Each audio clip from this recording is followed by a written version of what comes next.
AP రాజకీయాల్లో ఏం జరుగుతోంది? ఇదే ఇప్పుడు అంతటా మొదలైన చర్చ. ఢిల్లీలో కేంద్ర మంత్రి కిషన్ రెడ్డి తన ఇంట్లో సంక్రాంతి వేడుకలు నిర్వహించారు. దీనికి ప్రధాని నరేంద్ర మోడీ హాజరయ్యారు. గతంలో ఉగాది సంక్రాంతి వేడుకలను సీనియర్ నేత మాజీ ఉపరాష్ట్రపతి వెంకయ్యనాయుడు నిర్వహించేవారు. ప్రధాని మోడీ కూడా హాజరయ్యేవారు. పార్టీలకు అతీతంగా తెలుగు రాష్ట్రాలకు చెందిన నాయకులు, సెలబ్రిటీలు వచ్చేవారు. అయితే ఇప్పుడు బీజేపీ సీనియర్ నేత కిషన్ రెడ్డి నిర్వహిస్తున్నారు. ఈసారి కిషన్ రెడ్డి నాయకులనే కాకుండా సినిమా సెలబ్రిటీలను కూడా పిలిచారు. మరీ ముఖ్యంగా మెగాస్టార్ చిరంజీవి ఈ వేడుకకు విశిష్ట అతిథిగా హాజరయ్యారు. మామూలుగా ఎంత విశిష్ట అతిథి అయినా కూడా మోడీ వచ్చారంటే వెనకాలే ఉండాలి, లేదంటే పక్క వరుసలో కూర్చుంటారు. అలా కాకుండా ప్రధాని నరేంద్ర మోడీ తాను చేసే ప్రతి పూజకు చిరంజీవిని పక్కనే నిలబెట్టుకున్నారు. తనతో పాటే పూజ చేయించారు. గ్రామీణ కళాకారుల రూపకాల తర్వాత మోడీ గంగిరెద్దుకు ఆహారం తినిపించే సమయంలో మెగాస్టార్ చేయి పట్టుకుని తీసుకెళ్లారు మోడీ. ఆ తర్వాత మంగళదీపం నుంచి కార్యక్రమం పూర్తయ్యే వరకు చిరంజీవిని పక్కనే పెట్టుకున్నారు. కాస్త దూరం జరిగినా సరే పక్కకే రమ్మంటున్నారు. తనతో పాటు పూజలు చేయించారు. అందరి అతిథుల కన్నా కూడా చిరంజీవికే ఎక్కువ ప్రాధాన్యత దక్కింది. నరేంద్ర మోడీ మిగతా వారిని పలుకరించినా కూడా కార్యక్రమం ముగిసే వరకు మెగాస్టార్ తోనే కబుర్లు చెప్పారు. ఈ కాంబినేషన్ చూసి ఇతర నాయకులు కూడా షాక్ అయ్యారు. తెలుగు రాష్ట్రాలకు చెందిన మంత్రులు, ఎంపీలు కూడా చిరంజీవికి మోడీ ఇచ్చిన ప్రయారిటీ చూసి షాక్ అయిపోయారు. అసలు ఎందుకు మోడీ అంత ప్రాముఖ్యతనిచ్చారు? చిరంజీవి రాజకీయాల్లో లేరు. ఇప్పటికే ఆయనకు కాంగ్రెస్ సభ్యత్వమే ఉంది. తాను రాజకీయాలకు దూరంగా ఉన్నానని ఇంతకు ముందే చెప్పారు చిరంజీవి. కానీ మోడీ ఎందుకు అంత గుర్తింపునిచ్చారంటే ఏదో మిస్టరీ ఉందనేది వాస్తవం. ప్రధాని నరేంద్ర మోడీ ఏది చేసినా సరే దానికి ఒక కారణం ఉంటుంది. ప్రతి దానిని రాజకీయంగా వాడుకోవడంలో మోడీ తర్వాత ఎవరైనా. మరి మెగాస్టార్ ను ఇంతలా చేరదీసి ప్రాధాన్యత ఎందుకు ఇచ్చారంటే దానికి కూడా లెక్కలున్నాయి. రాబోయే ఎన్నికల నాటికి ఏపీలో పవన్ కళ్యాణ్ ఖచ్చితంగా బీజేపీలో తన పార్టీని విలీనం చేస్తారనే చర్చ ఇప్పటికే మొదలైంది. అంటే మెగా ఫ్యామిలీనే ఏపీ రాజకీయాల్లో కీలకంగా మారనుంది. కాకపోతే కషాయ జెండాను ఎత్తుకోనున్నారనేది జరుగుతున్న చర్చ. గతంలో ప్రజారాజ్యం పార్టీ పెట్టిన చిరంజీవి కాంగ్రెస్ పార్టీలో విలీనం చేసి కేంద్ర మంత్రి అయ్యారు. ఈసారి పవన్ కళ్యాణ్ జనసేన పార్టీని బీజేపీలో విలీనం చేస్తారనే చర్చ ప్రముఖంగా వినిపిస్తోంది. ఆ మేరకే ప్రధాని నరేంద్ర మోడీ గ్రౌండ్ ప్రిపేర్ చేస్తున్నారని తెలుస్తోంది. ఇక పవన్ కళ్యాణ్ కూడా డిప్యూటీ సీఎం హోదాలో ఉన్నా కూడా సీఎం రేంజ్ లో స్పీచ్లు దంచేస్తున్నారు. తాను భాగస్వామిగా ఉన్న ప్రభుత్వంలోని ఇతర మంత్రులను విమర్శిస్తున్నారు పవన్. అంటే టీడీపీ చేసిన తప్పులను తనకు అంటకుండా జాగ్రత్తలు తీసుకుంటున్నారు. ఇంతకు ముందు హోంమంత్రి అంత మీద కూడా ఫైర్ అయ్యారు పవన్ కళ్యాణ్. నేనే గనక హోంమంత్రిని అయితే పరిస్థితి వేరేలా ఉండేదన్నారు. ఇటు సీజ్ ద షిప్ అని హంగామా కూడా చేశారు. తిరుపతి తొక్కిసలాట సభలో 6 చనిపోతే సారీ కూడా చెప్పారు. లడ్డూ కల్తీ గురించి ఏకంగా కాషాయ వస్త్రాలు ధరించిన పవన్ కళ్యాణ్ సనాతన ధర్మం గురించి స్పీచ్ దంచి కొట్టేశారు. మెట్లను కడిగి ప్రాయశ్చిత్త దీక్ష చేశారు. అలాగే తిరుపతి ఘటనలో సారీ చెప్పారు. ఈ ఘటనకు ప్రధాన బాధ్యత TTD chairman BR Naidu, EO Shyamala Rao, ఏఈఓలు తీసుకోవాలని డిమాండ్ చేశారు. వాడు సారీ చెప్పాల్సిందే, మీరు చేసిన తప్పుకు మేం మాటలు పడుతున్నామని ఫైర్ అయ్యారు. అయితే పవన్ కామెంట్స్ ను మొదట TTD chairman BR Naidu light తీసుకున్నారు. కానీ లోపల ఏం జరిగిందో ఏమో కానీ క్షమాపణలు చెప్పేశారు.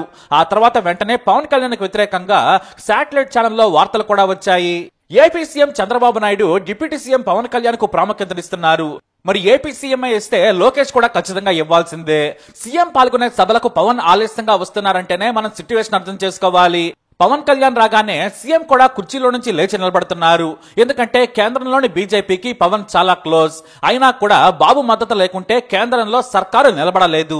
కానీ ఏపీ సర్కారు నడవాలంటే, ఆర్థిక సాయం కావాలంటే మాత్రం కేంద్రం సాయం కావాల్సిందే. ఇలా అన్ని ఒకదానికొకటి ముడిపడున్నాయి.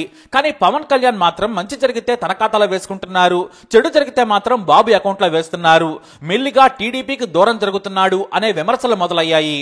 కానీ ఎవరిని మాట్లాడినా ఏం చేసినా కూడా తమ బంధం మరో 15 ఏళ్లు ఉండాలని పవన్ కళ్యాణ్ చెబుతున్నారు.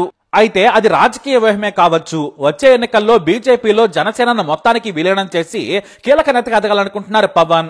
కేంద్రంలో మోడీ సహకారంతో ముఖ్యమంత్రి కావాలనేది పవన్ ప్లాన్. ఇటు బీజేపీ కూడా ఇదే ప్లాన్ లో ఉంది. మోడీకి సన్నిహితంగా ఉన్నారు ఆయన. ఈ విషయం పసిగట్టిన చంద్రబాబు నాయుడు పవన్ తో కూడా అంతే క్లోజ్ గా ఉంటున్నారు. పవన్ కళ్యాణ్ ఖచ్చితంగా వచ్చే ఎన్నికల్లో టీడీపీతో పొత్తులో ఉండరు, ఒంటరిగా పోటీ చేస్తారు. బీజేపీ పార్టీ గుర్తు మీదనే రాష్ట్రం మొత్తం ప్రచారం చేస్తారనే టాక్ ఉంది. ఆయన మాట్లాడే తీరును చూస్తే చంద్రబాబు షాడోలో ఉండకుండా జాగ్రత్త పడుతున్నారు. ఇక సోషల్ మీడియా టీం ను కూడా ఏర్పాటు చేసుకున్నారు పవన్. ఆ టీం కూడా బాగానే పనిచేస్తుంది. దీంతో ప్లాన్ ఏలో పవన్ డిప్యూటీ సీఎం గా టీడీపీతో పొత్తులో ఉన్నారు. కానీ ప్లాన్ బి మాత్రం సీఎం కావడమే. ఎందుకంటే వచ్చే ఎన్నికల నాటికి చంద్రబాబు నాయుడు వయసు దృష్ట్యా పరిస్థితులు మారచ్చు. ఇప్పుడు లోకేష్ కూడా మంత్రిగానే ఉన్నారు. ఇదే విషయాన్ని ఆంధ్రజ్యోతి ఎండి రాధాకృష్ణ తన పేపర్లో రాసిన వ్యాసంలో కూడా గుర్తు చేశారు. చంద్రబాబు నీడలో లోకేష్ ఎదగడని, అందుకే పవన్ కూడా టీడీపీ స్థానాన్ని ఆక్రమించుకోవాలని ప్లాన్ చేస్తున్నారు.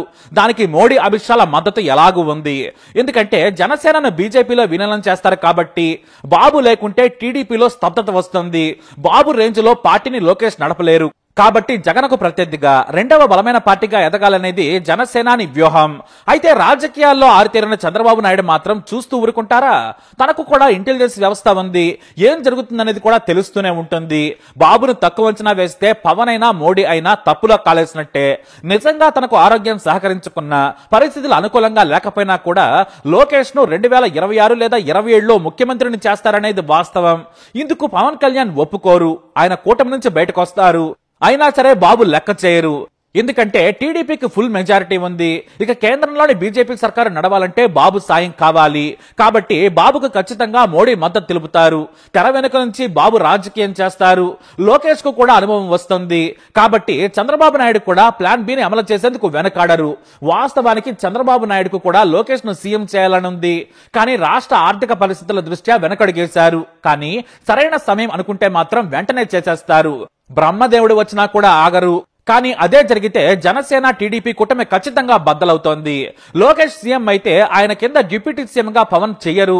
సీఎం చంద్రబాబు నాయుడు తలుచుకుంటే పవన్ కు పొమ్మన్ లేక పొగబెట్టగలరు. ఎందుకంటే పవన్ ఇప్పటికే టీడీపీని చిరాకు పెడుతున్నారు. పవన్ మాటలకు టీడీపీ నేతలు కౌంటర్ ఇవ్వాలన్నా కూడా ఇవ్వలేకపోతున్నారు. ఎందుకంటే చంద్రబాబు నాయుడు కోపడతారనేది వారి భయం. మొన్నటికి మొన్న హోంమంత్రి అనితను విమర్శించారు. డీజీపీపై కూడా సీరియస్ కామెంట్స్ చేశారు. అధికారులకు బహిరంగ క్లాసులు పీకుతున్నారు పవన్. ఇదంతా బాబుకు నచ్చడం లేదు. కానీ చేసేదేమీ లేదు. ప్రభుత్వం ఏర్పడి 6 నెలలు అవుతుంది కాబట్టి ఓపికతో ఉన్నారు. కొద్ది రోజులు చూసి పవన్ కు కూడా మొహమాటం లేకుండా చెబుతారనే కామెంట్స్ టీడీపీ సర్కిల్లో వినిపిస్తున్నాయి. కూటమి అంటే కేంద్రంలో బీజేపీలా ఉండాలి. బీజేపీ మీద భాగస్వామ్య పార్టీలు కామెంట్ చేయడం లేదు. అందరూ మోడీ లైన్ లో నడుస్తున్నారు. ఇక్కడ కూడా బాబు లైన్ లోనే జనసేన బీజేపీ నడవాలని చెప్పే రోజులు దగ్గరలోనే ఉన్నాయి. కాబట్టి ఏమైనా జరగచ్చు. అందుకోసమే మెగాస్టార్ చిరంజీవిని కూడా మోడీ మచ్చిక చేసుకుంటున్నారు. భవిష్యత్తులో ఏపీ రాజకీయాలను మెగా ఫ్యామిలీ శాసించే స్థితిలో ఉండబోతుందా అనే చర్చ మొదలైంది. కానీ జగన్ ఎలాగూ బలంగా ఉన్న నేత. ఒకసారి ముఖ్యమంత్రిగా చేశారు. ఇటు చంద్రబాబు ఉన్నంత వరకు పవన్ కళ్యాణ్ ఒంటరిగా ఎదగలేరు. ఆయన వయసు దృష్ట్యా మాత్రమే అవకాశం లోకేష్ కు దక్కకుండా అందిపుచ్చుకోవాలనుకుంటున్నారు. రాజకీయ శూన్యత ఏర్పడితేనే పవన్ కు ఛాన్స్ ఉంటుంది. కానీ ఈలోపే లోకేష్ సీఎం అయితే మాత్రం పవన్ కు కష్టకాలమే. ఎందుకంటే పార్టీ మీదనే కాదు ప్రభుత్వం మీద కూడా గ్రిప్ వస్తుంది. రెండోసారి మంత్రిగా చేస్తున్న లోకేష్ కు పవన్ కంటే ఎక్కువగానే పాలనుభవం ఉంది. కాబట్టి ఇప్పుడు 3 ముక్కలాట ఏపీలో నడుస్తోంది. పవన్ చాలా తెలివిగా తనకు తాను పెద్ద నాయకుడు అయ్యేలా పావులు కదుపుతున్నారు.